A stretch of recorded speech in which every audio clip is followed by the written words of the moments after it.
Hello students, welcome to the Smart Political World.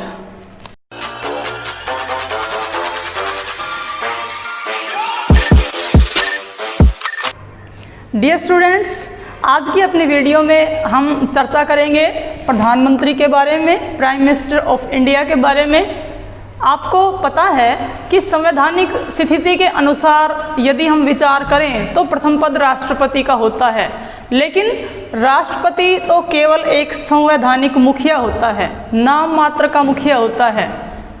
राष्ट्रपति समस्त वही कार्य करता है जिन कार्यों को करने के लिए प्रधानमंत्री तथा मंत्रिपरिषद उनको सलाह देते हैं। अतः वास्तविक मुखिया तो प्रधानमंत्री ही होता है। अतः प्रधानमंत्री पद हमारे संविधान का सबसे अधिक महत्वपूर्ण तथा सबसे अधिक पावरफुल पद होता है। यही कारण है कि लॉर्ड मार्ले ने प्रधानमंत्री के पद को लेकर के अपनी एक स्टेटमेंट दी है और उन्होंने कहा है कि प्रधानमंत्री मंत्रिमंडल रूपी मेहराब की आधारशिला है। उन्होंने प्रधानमंत्री को मंत्रिमंडल के नींव की आधारशिला कहकर के संबोधित किया है। अतः उनकी स्टेटमेंट से हम जान सकते हैं कि प्रधानमंत्री का पद ही संसदीय शासन प्रणाली में सबसे अधिक पावरफुल और इम्पोर्टेंट होता है। आइए जानते हैं प्रधानमंत्री के बारे में। तो प्रधानमंत्री के बारे में जानने के लिए सबसे पहले हमें विचार करना होगा आर्टिकल 74 में, क्योंकि आर्टिकल 74 में ही प्रधानमंत्री के पद की व्यवस्था की गई है। यहाँ पर हम आर्टिकल 74 के साथ साथ 42वें संशोधन का जिक्र करना भी नहीं भूलेंगे, क्योंकि जो ये 42वां संशोधन है इसका आर्टिकल 74 से गहरा संबंध है। तो आइए जानते हैं कि आर्टिकल 74 में क्या क्या दिया गया है। आर्टिकल 74 में कहा गया है कि राष्ट्रपति को सलाह देने के लिए एक मंत्री परिषद होगी तथा मंत्री परिषद का हेड मुखिया प्रधानमंत्री होगा। तो यहाँ पर हमें ये बात जानने को मिलती है कि जो मंत्री परिषद है वो जो कार्य करने की सलाह राष्ट्रपति को देती है, राष्ट्रपति वही सारे कार्य करता है। अर्थात राष्ट्रपति द्वारा किए जाने वाले सभी कार्य वास्तव में मंत्रिपरिषद तथा प्रधानमंत्री के द्वारा किए जाने वाले ही कार्य होते हैं, क्योंकि मंत्रिपरिषद का हेड भी प्रधानमंत्री होता है। यहाँ पर मूल संविधान में तो यही बात कही गई है कि एक मंत्रिपरिषद होगी जो राष्ट्रपति को सलाह देने का कार्य करेगी तथा उसका मुखिया प्रधानमंत्री होगा। लेकिन श्रीमती इंदिरा गांधी ने 42वें संशोधन के द्वारा राष्ट्रपति के लिए यह अनिवार्य कर दिया कि मंत्रिपरिषद जो भी सलाह राष्ट्रपति को देगा, राष्ट्रपति को अनिवार्य रूप से उसे मानना ही पड़ेगा। तो इस तरह से मूल संविधान में संशोधन करके 42वें संशोधन के द्वारा श्रीमती इंदिरा गांधी ने राष्ट्रपति को मंत्रिपरिषद की सलाह मानने के लिए बाध्य कर दिया। लेकिन इसके साथ ही 44वें संशोधन 1978 के द्वारा, जिस समय मोरारजी देसाई प्रधानमंत्री होते थे, उन्होंने इसमें एक बात और जोड़ दी और वह यह कि राष्ट्रपति मंत्रिपरिषद के द्वारा दी गई सलाह को एक बार पुनर्विचार के लिए वापस लौटा सकते हैं। तो यहाँ पर आर्टिकल 74 में हमें 3 बातें पढ़ने को मिली है। नंबर 1, एक मंत्रिपरिषद होगी जो राष्ट्रपति को सलाह देने का कार्य करेगी। नंबर 2, उस मंत्रिपरिषद का हेड प्रधानमंत्री होगा। और नंबर 3, राष्ट्रपति एक बार पुनर्विचार के लिए मंत्रिपरिषद की सलाह को वापस भेज सकता है। इसका मतलब है कि अगर दोबारा से मंत्रिपरिषद ने वही सलाह राष्ट्रपति को भेजी है तो दोबारा राष्ट्रपति को वह कार्य करना ही पड़ेगा। और हाँ, साथ साथ एक बात और भी कि मंत्रिपरिषद ने राष्ट्रपति को कौन सी सलाह दी है, क्या सलाह दी है, इसे किसी भी कोर्ट में चैलेंज भी नहीं किया जा सकता है। और इसके बाद अब हम देखेंगे आर्टिकल 75 को। आर्टिकल 75 में प्रधानमंत्री के बारे में बहुत सारी बातें दी गई है। इसमें सबसे पहली बात तो यह की गई है कि जो राष्ट्रपति होता है वह प्रधानमंत्री की नियुक्ति करेगा। यहाँ पर आपको पता होना चाहिए कि प्रधानमंत्री की नियुक्ति की जाती है, उसका सिलेक्शन नहीं किया जाता है। वो लोकसभा में बहुमत दल का नेता होता है, अतः राष्ट्रपति बहुमत दल के नेता को प्रधानमंत्री पद की शपथ दिलाते हैं। यहाँ पर यदि हम बात करें कि प्रधानमंत्री बनने के लिए उम्मीदवार में क्या क्या योग्यताएं होनी चाहिए तथा वह कौन सी शपथ लेता है, हमें जानकारी होनी चाहिए कि प्रधानमंत्री वास्तव में एक मंत्री ही होता है, अतः उसमें वे सभी योग्यताएं होनी चाहिए जो एक सांसद बनने के लिए ज़रूरी होती है। मंत्री बनने के लिए उम्मीदवार को संसद के किसी न किसी सदन का सदस्य होना पड़ता है और प्रधानमंत्री क्योंकि अधिकतर लोकसभा में बहुमत दल का नेता होता है, इसलिए जो प्रधानमंत्री है उसकी आयु और लोकसभा का सदस्य बनने के लिए आयु 25 वर्ष होती है। तो इस हिसाब से देखें तो प्रधानमंत्री की आयु भी कम से कम 25 वर्ष होनी चाहिए। ऐसे किसी भी व्यक्ति को मंत्री बनाया जा सकता है जो राज्यसभा या लोकसभा का सदस्य होता है, और अगर नहीं भी होता है तो भी उसे मंत्री बनाया जा सकता है, लेकिन उसे 6 महीने के अंदर किसी न किसी सदन का सदस्य बनना पड़ेगा। लोकसभा का सदस्य बनने के लिए व्यक्ति की मानसिक स्थिति सही होनी चाहिए, उसे पागल या दिवालिया नहीं होना चाहिए और उसे भारत का नागरिक भी होना चाहिए। तो हम देखते हैं कि हमारे संविधान में कहीं पर भी प्रधानमंत्री पद के लिए कोई विशेष योग्यताओं का वर्णन नहीं किया गया है। केवल एक लोकसभा के सदस्य की जो योग्यता होती है वही, एक सांसद में जो योग्यता होती है वही सारी योग्यताएं प्रधानमंत्री में होनी चाहिए। और यदि हम प्रधानमंत्री की शपथ की बात करें तो शपथ भी प्रधानमंत्री की अलग से किसी प्रकार की हमारे संविधान में नहीं दी गई है। प्रधानमंत्री भी एक मंत्री के रूप में अपने पद और गोपनीयता की शपथ ही लेता है। यहाँ पर कई बुक्स में आपको ये बात लिखी मिल सकती है कि जो प्रधानमंत्री होता है वह लोकसभा का नेता होता है, लेकिन यह बात सही नहीं है, क्योंकि प्रधानमंत्री लोकसभा का नेता नहीं होता है बल्कि वह उसी सदन का नेता होता है जिसका वह सदस्य होता है। जैसे कि हम उदाहरण दें तो श्रीमती इंदिरा गांधी थी, वो राज्यसभा की सदस्य थी तो वो राज्यसभा की नेता थी। इसी प्रकार से HD देवगौड़ा भी राज्यसभा के सदस्य थे तो वो भी राज्यसभा के नेता थे। लेकिन वर्तमान समय में हमारे प्रधानमंत्री नरेंद्र मोदी जी लोकसभा के नेता हैं क्योंकि वो लोकसभा के सदस्य हैं। आर्टिकल 75 के अंतर्गत प्रधानमंत्री और क्या करता है, देखिए, मंत्रियों में विभागों का बंटवारा करना प्रधानमंत्री का विशेष अधिकार है। प्रधानमंत्री मंत्रियों की एक सूची बना करके राष्ट्रपति को सौंपता है और राष्ट्रपति उस लिस्ट के अनुसार मंत्रियों को उनके पद की शपथ दिलाता है। यानी कि राष्ट्रपति सूची के अनुसार मंत्रियों की नियुक्ति भी करेगा और उनको शपथ भी दिलाएगा। इसके बाद देखते हैं आर्टिकल 78 को। आर्टिकल 78 को देख लेने से पहले एक बार हमें आर्टिकल 77 पर भी चर्चा कर लेनी चाहिए। आर्टिकल 77 को पढ़ने से पता चलता है कि यह राष्ट्रपति के बारे में है। इसमें जितनी भी बातें लिखी गई है वो राष्ट्रपति की लिखी गई है। प्रधानमंत्री लिस्ट सौंपता है राष्ट्रपति को, उन्हीं लोगों को राष्ट्रपति मंत्री पद की शपथ दिलाता है।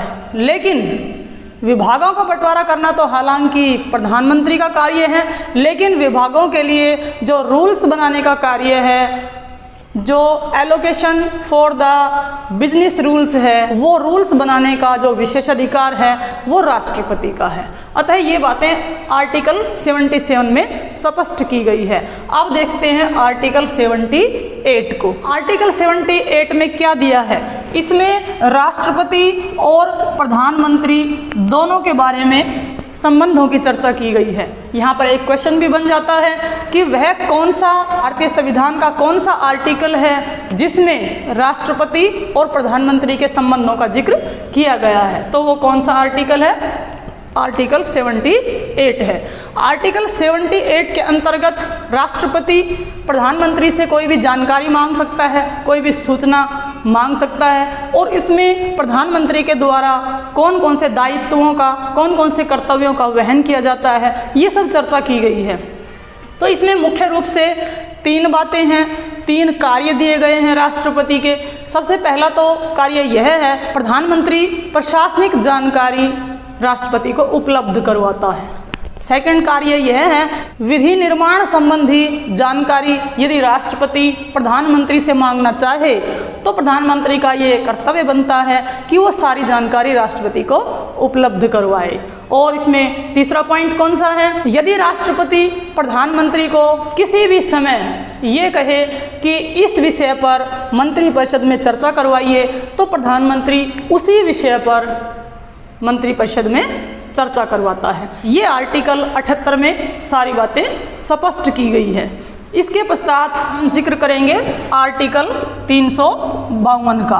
आप कहेंगे जी आर्टिकल 352 का संबंध तो राष्ट्रीय आपात से है, क्योंकि आर्टिकल 352, 356 और 360 ये देश में आपातकाल लागू करने से संबंधित हैं। फिर यहाँ पर प्रधानमंत्री के संदर्भ में आर्टिकल 352 का जिक्र कैसे आ गया? तो देखिए, आर्टिकल 352 में कैबिनेट शब्द को, मंत्रिमंडल शब्द को स्पष्ट किया गया है। इसमें लिखा गया है कि राष्ट्रपति मंत्रिमंडल की लिखित सलाह पर राष्ट्रीय आपात लागू करेगा। अब मंत्रिमंडल में क्या क्या आता है, यह बात आर्टिकल 352 में स्पष्ट की गई है। और इस मंत्रिमंडल में आता है कैबिनेट स्तरीय जो मंत्री होते हैं वे और प्लस पीएम ऑफ इंडिया, ये मिलकर के मंत्रिमंडल का निर्माण करते हैं। वैसे तो मंत्रिमंडल में 3 प्रकार के मंत्री शामिल होते हैं, कैबिनेट स्तरीय मंत्री, राज्य मंत्री तथा अन्य मंत्री, लेकिन मंत्रिमंडल में केवल कैबिनेट स्तरीय मंत्री शामिल होते हैं और जो है प्रधानमंत्री शामिल होता है। तो यहाँ पर हमें 352 नंबर के आर्टिकल का भी जिक्र करना चाहिए, क्योंकि इसके अनुसार मंत्रिमंडल में प्रधानमंत्री भी शामिल होता है। यहाँ पर एक प्रश्न और भी बनता है कि क्या सभी मंत्री राष्ट्रपति के प्रति उत्तरदायी होते हैं या प्रधानमंत्री के? तो यहाँ पर स्पष्ट कर लीजिएगा कि सभी मंत्री केवल राष्ट्रपति के प्रति उत्तरदायी होते हैं, जिम्मेदार होते हैं। हालांकि मंत्रियों में विभागों का बंटवारा करने का काम प्रधानमंत्री का होता है। और यहाँ पर यह भी ध्यान कर लीजिए कि यदि प्रधानमंत्री इस्तीफा देता है तो समस्त मंत्रिमंडल का इस्तीफा समझा जाता है, लेकिन फिर भी जो मंत्री होते हैं, क्योंकि प्रधानमंत्री भी स्वयं एक मंत्री ही होता है, तो सभी मंत्री केवल राष्ट्रपति के प्रति जिम्मेदार होते हैं। इसके अलावा प्रधानमंत्री के बारे में और क्या क्या बातें की जा सकती है, देखिए आर्टिकल 263 के अंतर्गत जो प्रधानमंत्री होता है वह अंतर्राज्यीय जो परिषद होती है उस परिषद का पदेन अध्यक्ष होता है। पदेन अध्यक्ष का मतलब है कि प्रधानमंत्री पद पर रहते हुए इसका अध्यक्ष होता है, इसलिए इसे पदेन अध्यक्ष कह दिया जाता है। इसी तरह से राष्ट्रीय एकता परिषद का अध्यक्ष भी प्रधानमंत्री होता है। नीति आयोग का पदेन अध्यक्ष भी प्रधानमंत्री होता है। यहाँ पर कई बार स्टूडेंट्स प्रश्न पूछते हैं कि क्या प्रधानमंत्री के लिए कोई शैक्षणिक योग्यता अनिवार्य है? तो बिल्कुल नहीं, क्योंकि हमारे संविधान में मंत्रियों के लिए किसी भी शैक्षणिक योग्यता का उल्लेख नहीं किया गया है। एक अनपढ़ व्यक्ति भी मंत्री बन सकता है। और यहाँ पर एक प्रश्न और भी उठाया जा सकता है कि क्या मनोनीत सदस्यों को मंत्री बनाया जा सकता है? तो हाँ, बिल्कुल मनोनीत सदस्यों को भी मंत्री बनाया जा सकता है, लेकिन ये अलग बात है कि आज तक हमारे देश में किसी भी मनोनीत सदस्य को मंत्री नहीं बनाया गया है। साथ साथ आप यह भी प्रश्न पूछ सकते हैं, क्या मंत्री किसी भी सदन की बैठक में भाग ले सकते हैं? तो बिल्कुल संसद के दोनों सदनों में से, चाहे राज्यसभा में और चाहे लोकसभा में, किसी भी सदन की बैठक चल रही हो, मंत्रियों को सभी बैठकों में भाग लेने का अधिकार है, लेकिन मंत्री वहां पर वोट नहीं कर सकता। वोट सिर्फ अपने ही सदन में कर सकता है। मंत्री जिस सदन का सदस्य है उसी सदन की बैठक में वोट कर सकता है। इसी तरह से आप भारत में जो महान्यायवादी है, अटॉर्नी जनरल है, उसका उदाहरण ले सकते हैं। जो अटॉर्नी जनरल है वह भारतीय सरकार को कानूनी मामलों में कानूनी मामलों में सलाह देता है और वह भी संसद में किसी भी सदन की बैठक में भाग ले सकता है। लेकिन क्योंकि वह संसद का सदस्य नहीं है, इसलिए वह संसद के किसी भी सदन में वोट नहीं दे सकता है, मत नहीं दे सकता है। हालांकि वह किसी भी बैठक में भाग ले सकता है, संसदीय प्रक्रिया का हिस्सा बन सकता है और किसी भी संसदीय समिति का सदस्य भी बन सकता है। लेकिन अटॉर्नी जनरल को, महान्यायवादी को किसी भी सदन में वोट देने का अधिकार नहीं है। इसके साथ साथ हम एक और टर्म पर चर्चा कर लेते हैं और वो है किचन कैबिनेट। ये किचन कैबिनेट क्या होता है, आपने इसके बारे में सुना होगा। तो देखिए, किचन कैबिनेट प्रधानमंत्री के ऐसे 4-5 सहयोगियों का एक समूह होता है जो प्रधानमंत्री को अक्सर सलाह देने का काम करते हैं। इसमें मंत्री भी शामिल हो सकते हैं तथा प्रधानमंत्री के मित्र भी शामिल हो सकते हैं। इसी तरह से एक और टर्म है जिसका नाम है शैडो कैबिनेट। ये शैडो कैबिनेट क्या होता है, जब सत्ता पक्ष की सरकार बन जाती है तो विपक्षी दल भी अपना एक काल्पनिक मंत्रिमंडल बनाता है, उसका निर्माण करता है कि हो सकता है कि ऐसा समय आए कि अचानक सत्ता पक्ष की सरकार गिर जाए, तो उस समय तुरंत सरकार बनाने के लिए एक मंत्रिमंडल की आवश्यकता होती है। अतः विपक्षी दल एक शैडो कैबिनेट बनाए रखता है। तो मैं समझती हूँ कि इन दोनों का मीनिंग भी आपको समझ में आ गया होगा। तो ये थी प्रधानमंत्री के बारे में समस्त जानकारी, प्रधानमंत्री की योग्यता, शपथ और उसके कार्य। इस पर चर्चा कर लेने के बाद मैं समझती हूँ कि भारत के आज़ाद होने से लेकर और आज तक विभिन्न व्यक्तियों ने प्रधानमंत्री के पद को सुशोभित किया है, तो उनके बारे में भी अगर हम थोड़ी थोड़ी चर्चा कर लें तो सही रहेगा। तो देखिए, सबसे पहले हम चर्चा करेंगे पंडित जवाहरलाल नेहरू की। पंडित जवाहरलाल नेहरू स्वतंत्र भारत के पहले प्रधानमंत्री बने। इनका कार्यकाल 1947 से लेकर के और 1964 तक है। इन्होंने एक लंबे कार्यकाल तक प्रधानमंत्री पद पर कार्य किया, जो कि लगभग 17 वर्ष है। वे भारत के पहले प्रधानमंत्री ही नहीं बल्कि प्रथम विदेश मंत्री भी रहे हैं। अतः पंडित जवाहरलाल नेहरू जी को भारत की विदेश नीति के निर्माता कहा जाता है, उनको आधुनिक भारत के निर्माता कहा जाता है। और उन्होंने अपने पद पर रहते हुए बहुत सारे ऐसे कार्य किए जो भारत की राज्य व्यवस्था को और संविधान को प्रभावित करते हैं, और अन्य प्रधानमंत्रियों ने भी इसी प्रकार के बहुत से कार्य किए हैं। अतः यह आवश्यक हो जाता है कि उनके जो मुख्य मुख्य ऐसे कार्य हैं जो भारतीय संविधान और राज्य व्यवस्था को प्रभावित करते हैं, उनके बारे में हमें यहाँ पर भी ज़रूर चर्चा कर लेनी चाहिए। 1948 में उन्होंने एक एस.के. धर समिति का गठन किया और इस एस.के. धर कमेटी का कार्य था कि भाषा के आधार पर राज्यों के गठन के बारे में सिफारिशें प्रस्तुत करना, इसके बारे में जांच करना। लेकिन एस.के. धर समिति ने भाषा के आधार पर राज्य बनाने के लिए बिल्कुल इनकार कर दिया। इसके पश्चात एक और कमेटी 1949 में बनाई गई और उस कमेटी का नाम था JVP कमेटी, यानी कि जे से जवाहरलाल नेहरू, वी से वल्लभ भाई पटेल तथा पी से पट्टाभी सीतारामैया। इनकी कमेटी ने भी भाषा के आधार पर राज्यों के गठन पर गहन अध्ययन किया और इन्होंने भी इस बात से इनकार कर दिया कि भाषा के आधार पर राज्य नहीं बनाए जा सकते हैं। लेकिन तभी कांग्रेस के एक कार्यकर्ता जिनका नाम क्या था, श्री रामुलु पोट्टी, उन्होंने इस बात को लेकर कि भाषा के आधार पर राज्यों का पुनर्गठन किया जाना चाहिए, एक लंबा अनशन उन्होंने शुरू कर दिया और इस अनशन के दौरान ही उनकी मृत्यु हो गई। और इस बात को लेकर के जल्दबाजी में, आनन फानन में आंध्र प्रदेश राज्य का गठन 1953 में कर दिया गया और इसके पश्चात राज्य पुनर्गठन आयोग का निर्माण किया गया 1953 में और उसकी रिपोर्ट को 1 नवंबर 1956 को लागू किया गया और इसके आधार पर भारत में भाषा के आधार पर ही राज्यों का पुनर्गठन किया गया और इस आधार पर उस समय भारत में 14 राज्य तथा 6 केंद्र शासित प्रदेश बनाए गए।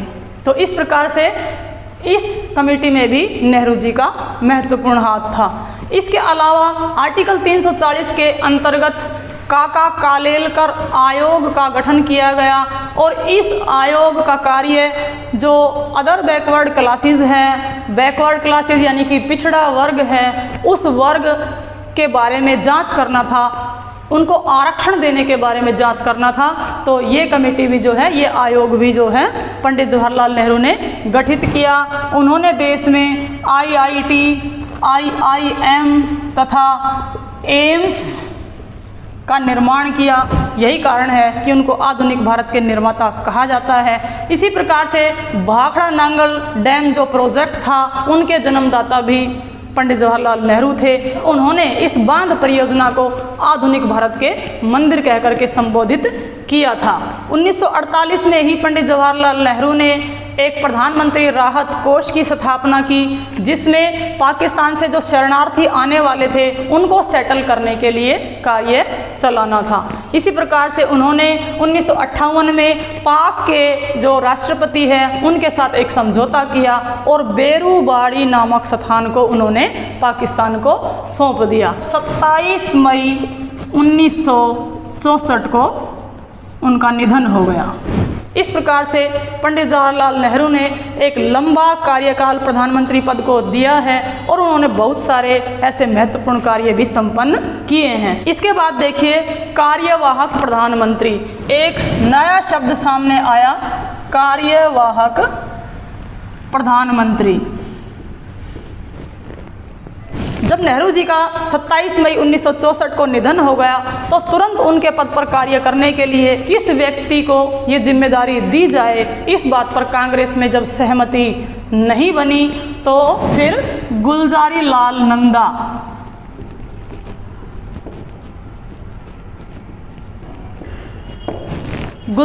नंदा जी को कार्यवाहक प्रधानमंत्री बनाया गया और उन्होंने 6 जून 1964 तक इस पद पर कार्य किया और इसके बाद फिर जो है लाल बहादुर शास्त्री जी देश के दूसरे नंबर के प्रधानमंत्री बने।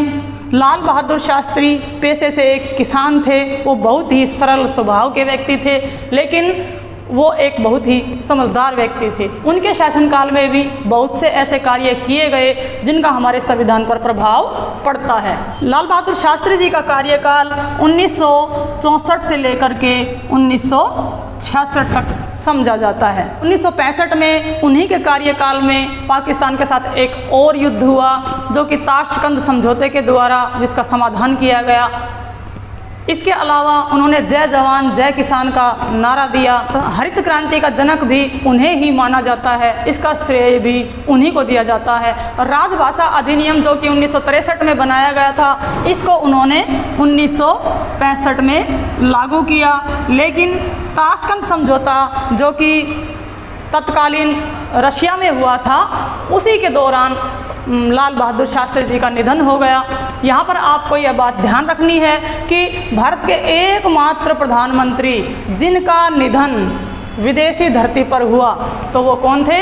वो लाल बहादुर शास्त्री जी ही थे। और लाल बहादुर शास्त्री जी के बाद एक बार फिर से गुलजारी नंदा जी को कार्यवाहक प्रधानमंत्री बनाया गया। यहाँ पर एक प्रश्न यह भी बन सकता है कि वो कौन थे जिन्हें पहली बार तथा 2 बार कार्यवाहक प्रधानमंत्री का कार्य सौंपा गया? तो वो थे गुलजारी लाल नंदा जी। और इसके पश्चात फिर श्रीमती इंदिरा गांधी देश की प्रधानमंत्री बनी, जो कि प्रथम महिला प्रधानमंत्री थी। ये पंडित जवाहरलाल नेहरू की पुत्री थी। उस समय ये राज्यसभा की सदस्य थी। उनको प्रधानमंत्री के पद की जिम्मेदारी दी गई। श्रीमती इंदिरा गांधी जिस समय प्रधानमंत्री बनी, उसी समय 1966 ईस्वी में श्रीमती इंदिरा गांधी के कार्यकाल को हम दो भागों में बांट सकते हैं।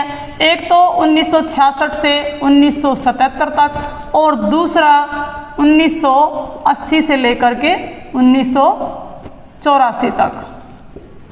जिस समय श्रीमती इंदिरा गांधी प्रधानमंत्री बनी तो उनको अपनी पार्टी के अंदर से ही चुनौतियां मिल रही थी। 1967 में चौथा आम चुनाव हुआ और श्रीमती गांधी बहुत कम बहुमत से उस समय विजयी हुई। जितनी सीटें उनको मिलने की उम्मीद थी उतनी सीटें उनको नहीं मिल पाई। साथ ही साथ कांग्रेस पार्टी का विघटन हो गया, उसके दो भाग हो गए और बहुत से लोगों ने कांग्रेस से अलग होकर के अपनी अलग पार्टी बना ली। श्रीमती इंदिरा गांधी एक बहुत ही तेज तर्रार महिला थी। उनको हम आयरन लेडी के नाम से जानते हैं। और जिस समय वो प्रधानमंत्री बनी उसी समय सुप्रीम कोर्ट ने एक बड़ा ही इम्पोर्टेंट डिसीजन दिया जिसका नाम है गोलकनाथ वर्सेस पंजाब राज्य। इस मामले में 11 न्यायाधीशों की बेंच बैठी और सुप्रीम कोर्ट ने डिसीजन दिया कि जो फंडामेंटल राइट्स हैं, मौलिक अधिकार है, उनमें सरकार को समझौता करने का कोई अधिकार नहीं है। और साथ ही साथ यह भी कहा कि सरकार संविधान में जितने भी संशोधन करती है उन सभी संशोधनों को कोर्ट में चैलेंज किया जा सकता है। तो ये एक किस्म से देखें तो ये गोलकनाथ वर्सेस पंजाब राज्य जो वाद है ये इंदिरा गांधी के लिए एक बड़ा झटका था। उन्होंने आगे चल कर के 1969 में 14 बैंकों का राष्ट्रीयकरण किया।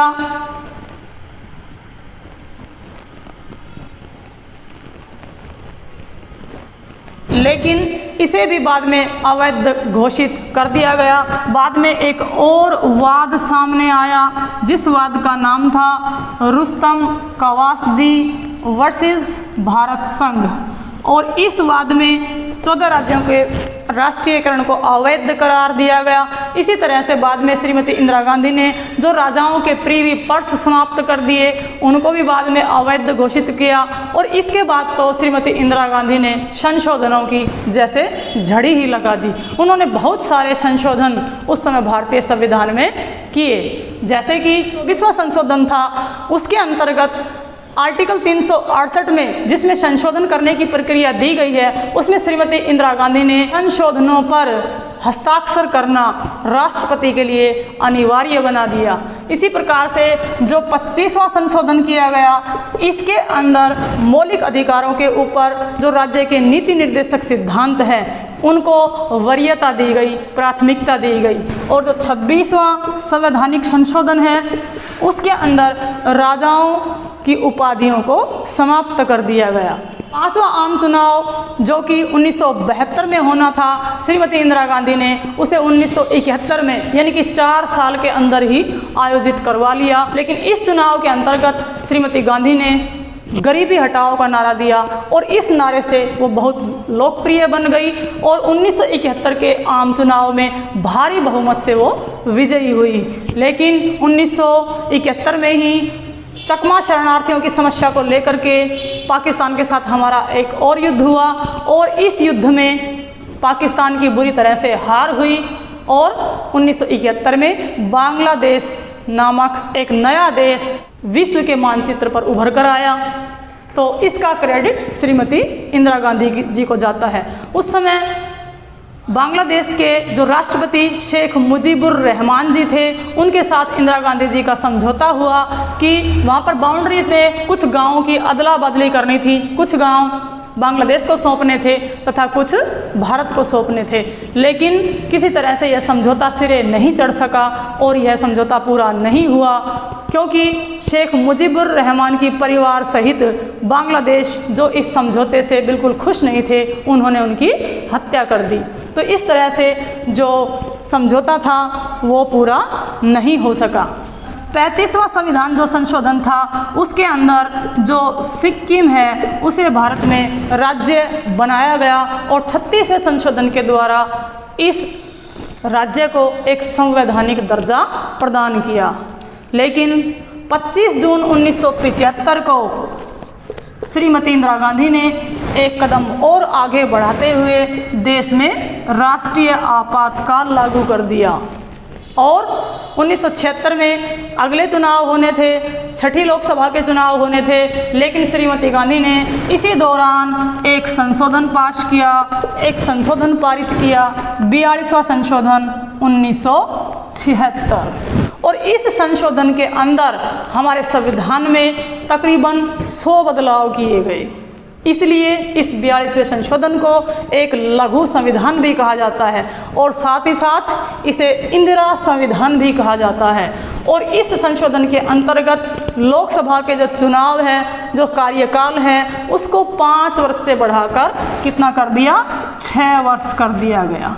इसलिए जो अगला आम चुनाव हुआ वो 1977 में हुआ और 1977 में श्रीमती इंदिरा गांधी चुनाव हार गई।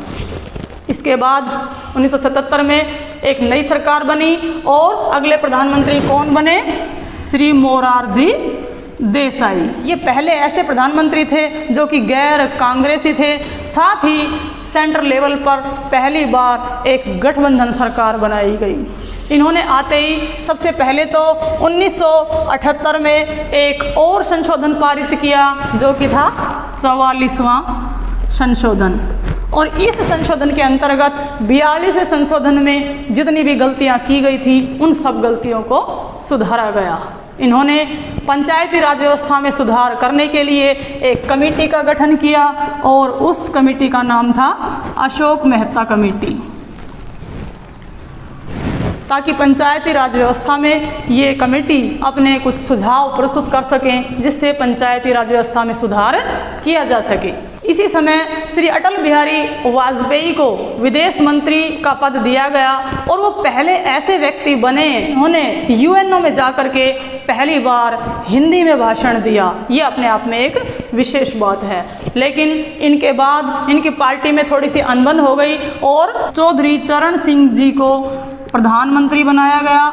चौधरी चरण सिंह जी के बारे में कहा जाता है कि देश के एकमात्र ऐसे प्रधानमंत्री जिन्होंने कभी संसद का सामना नहीं किया, जो कभी संसद में नहीं गए। लेकिन इनकी सरकार नहीं चल सकी और 1979 में ही हमारे देश को एक और चुनाव का सामना करना पड़ा। 1979 में चुनाव हुए और जो है जनता पार्टी भी चुनाव हार गई और फिर से इंदिरा गांधी एक स्पष्ट बहुमत से ही नहीं बल्कि भारी बहुमत से जीतकर सामने आई और उनका दूसरा कार्यकाल शुरू हुआ। इस दौरान श्रीमती इंदिरा गांधी ने भारत में गुटनिरपेक्ष देशों का जो सम्मेलन था और 7वां शिखर सम्मेलन था उसका आयोजन 1983 में नई दिल्ली में किया। ये भारत के लिए एक बहुत ही महत्वपूर्ण बात थी। इसके अलावा उस समय पंजाब में आतंकवाद बढ़ रहा था और इस आतंकवाद से निपटने के लिए श्रीमती इंदिरा गांधी ने पंजाब में कुछ कदम उठाए और कुछ आतंकवादियों ने पंजाब के जो अमृतसर है उसके स्वर्ण मंदिर में शरण ले रखी थी। तो उन आतंकवादियों का खात्मा करने के लिए उनके कार्यकाल में ऑपरेशन ब्लू स्टार चलाया गया और उनके नेता भिंडरावाला की हत्या कर दी गई। इसके साथ ही पंजाब में आतंकवाद का खात्मा हुआ। लेकिन 1984 में ही श्रीमती इंदिरा गांधी जी की हत्या कर दी गई थी। श्रीमती इंदिरा गांधी के बाद उनके बड़े बेटे श्री राजीव गांधी जी को भारत का प्रधानमंत्री बनने का मौका मिला।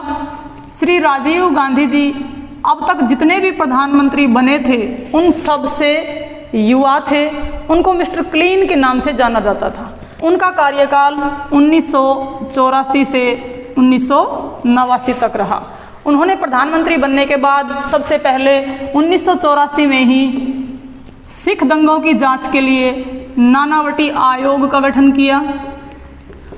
उसके बाद उन्होंने 1985 में आतंकवाद के खात्मे के लिए एक समझौता किया जिसे हम राजीव लोंगोवाल समझौते के नाम से जानते हैं, क्योंकि यह समझौता श्री राजीव गांधी तथा श्री हरचरण सिंह लोंगोवाल के मध्य संपन्न हुआ था। इसके पश्चात उन्होंने संविधान में एक महत्वपूर्ण संशोधन किया जिसकी संख्या थी 52वां। इस 52वें संशोधन 1985 के तहत उन्होंने राजनीतिक पार्टियों में जो व्यक्ति बार बार दल बदल कर रहे थे उनके ऊपर रोक लगाई। 52वें संवैधानिक संशोधन से दल बदल पर उन्होंने रोक लगाई।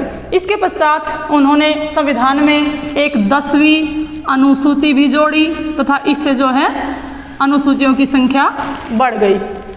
इसके साथ साथ उन्होंने कुछ और भी अच्छे काम किए, जैसे कि उन्होंने 61वें संशोधन के द्वारा भारत में मतदाताओं की आयु को 21 वर्ष से घटा करके 18 वर्ष कर दिया। 1986 में उन्होंने पंचायतों की मजबूती के लिए एक और कमेटी बनाई जिसका नाम है लक्ष्मीमल सिंघवी समिति।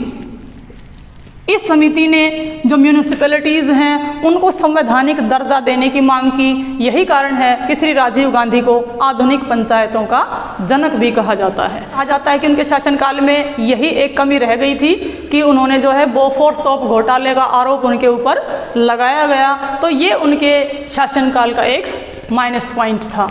उसके बाद 1989-90 में फिर से आम चुनाव का आयोजन किया गया। उन्होंने पूरे 5 साल तक अपना शासन चलाया और 1989-90 के इलेक्शन में श्री वीपी सिंह को प्रधानमंत्री पद दिया गया। श्री वीपी सिंह ने मंडल आयोग की सिफारिशों को लागू किया तथा ओबीसी को 27% आरक्षण प्रदान किया। इसके बाद चंद्रशेखर जी को प्रधानमंत्री बनने का मौका मिला, लेकिन उनकी सरकार नहीं चल पाई। कहते हैं उन्हीं के शासनकाल में देश का सोना गिरवी रखा गया। और इसके बाद जो प्रधानमंत्री का काल 1991 से लेकर के और 1996 तक का है वो श्री पीवी नरसिम्हा राव जी का है। श्री पीवी नरसिम्हा जी को भारत के चाणक्य के नाम से जाना जाता है। उन्हें मौनी बाबा भी कह करके संबोधित किया जाता था। वो बड़े गंभीर व्यक्तित्व के धनी थे। उनके समय में डॉक्टर मनमोहन सिंह वित्त मंत्री थे और इन दोनों की जोड़ी ने देश में अर्थव्यवस्था को नए आयाम दिए। उन्होंने 1991 में देश में आर्थिक व्यवस्था में सुधार करते हुए एक नई नीति लागू की। उस नीति का नाम है LPG। L से लिबरलाइजेशन यानी कि उदारीकरण, P से प्राइवेटाइजेशन यानी कि निजीकरण और G से ग्लोबलाइजेशन यानी कि वैश्वीकरण। और इस प्रकार का कदम उठा करके उन्होंने भारतीय अर्थव्यवस्था को विश्व की अर्थव्यवस्था के साथ जोड़ दिया और इससे भारतीय अर्थव्यवस्था एक नई विकास की राह पर चल पड़ी। इसके बाद जो है इनके ही शासनकाल में बाबरी मस्जिद गिराई गई और इससे जो अगले प्रधानमंत्री थे उसके बाद जो है राजनीति में जल्दी से प्रधानमंत्री के पद बदलते रहे। गठबंधन सरकारें बनती रही, कभी बाहरी समर्थन से तो कभी अंदर से समर्थन से, और एक तरह से राजनीति में स्थायित्व खत्म ही हो गया था। HD देवगौड़ा जी, इंद्र कुमार गुजराल जी बीच बीच में प्रधानमंत्री के पद को सुशोभित करते रहे। श्री इंद्र कुमार गुजराल ने लुक ईस्ट पॉलिसी का समर्थन किया। उन्होंने कहा कि सबसे पहले भारत को अपने पड़ोसी देशों के साथ मित्रता के संबंध कायम करने चाहिए और उसके बाद देशों के साथ। और इसके बाद एक और विशेष नाम प्रधानमंत्री की श्रृंखला में जुड़ जाता है, वो है श्री अटल बिहारी वाजपेयी जी।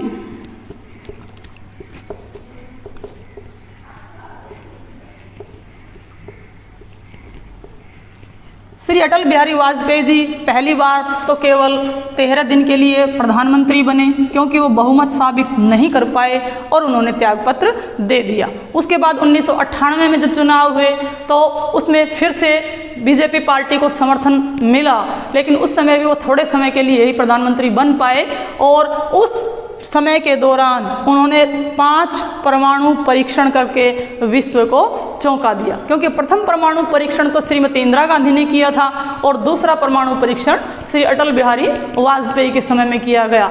लेकिन उसके बाद वे 1999 में स्पष्ट बहुमत से फिर से प्रधानमंत्री बने और 2004 तक उन्होंने शासन किया।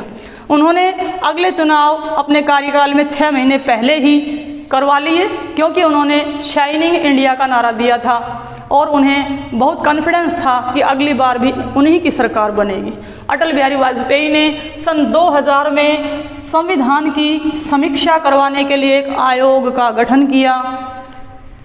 2003 में उन्होंने एक 91वां संशोधन हमारे संविधान में पारित किया और इस संवैधानिक संशोधन के अंतर्गत उन्होंने जो मंत्री परिषद है उसके सदस्यों की संख्या फिक्स कर दी, यानी कि लोकसभा की कुल सदस्य संख्या की 15% फिक्स कर दी।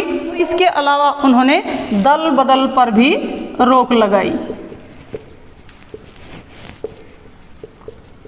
तो ये था श्री अटल बिहारी वाजपेयी का कार्यकाल। सन 2004 के लोकसभा के आम चुनाव में कांग्रेस पार्टी को स्पष्ट बहुमत मिला और डॉक्टर मनमोहन सिंह को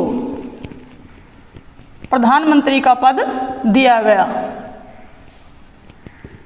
डॉक्टर मनमोहन सिंह पहले देश के वित्त मंत्री भी रह चुके थे। उन्होंने लगातार 2004 से लेकर के और 2014 तक शासन किया।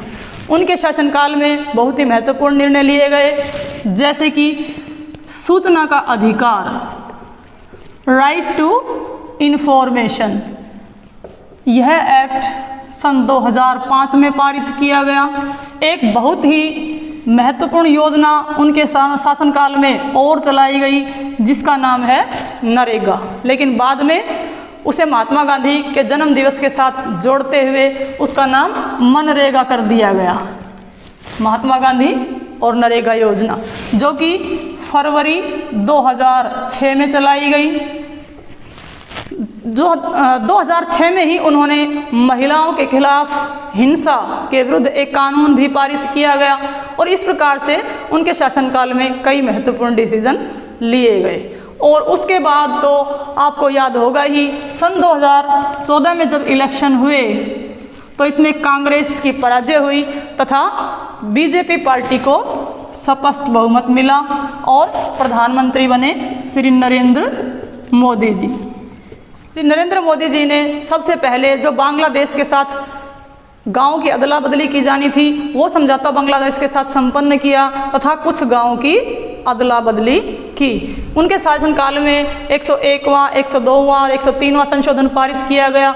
103वें संशोधन के द्वारा उन्होंने आर्थिक रूप से पिछड़े हुए लोगों को 10% आरक्षण प्रदान किया और अब तक 125वां संशोधन भी लाया जा चुका है। उनकी पार्टी ने अपने घोषणा पत्र में जो जो घोषणाएं की थी उन पर खरा उतरते हुए उन सब बातों को पूरा किया, जैसे कि राम मंदिर का निर्माण करवाना तथा इस मामले का सुलझाना। इसी प्रकार से जम्मू कश्मीर से धारा 370 को समाप्त करना, ये सब कार्य उनके शासनकाल में किए जा चुके हैं और अभी उनका शासनकाल चल ही रहा है। तो इस प्रकार से हम देखते हैं कि हमने पंडित जवाहरलाल नेहरू से लेकर के और नरेंद्र मोदी तक थोड़ा थोड़ा सभी प्रधानमंत्रियों के कार्यकाल पर प्रकाश डाला है, क्योंकि इन सभी ने किसी न किसी तरह से अपने कार्यों से भारत की राज्य व्यवस्था को और संविधान को प्रभावित किया है।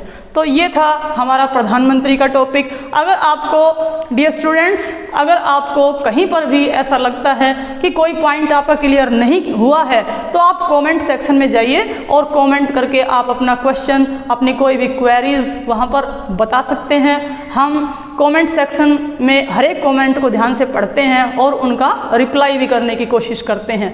तो मैं समझती हूँ कि आपको पूरा वीडियो समझ में आ गया होगा और जल्द ही मिलते हैं अब अगले टॉपिक में। आप मेरी वीडियो को लाइक कीजिए, शेयर कीजिए और मेरे चैनल को सब्सक्राइब कीजिए। धन्यवाद।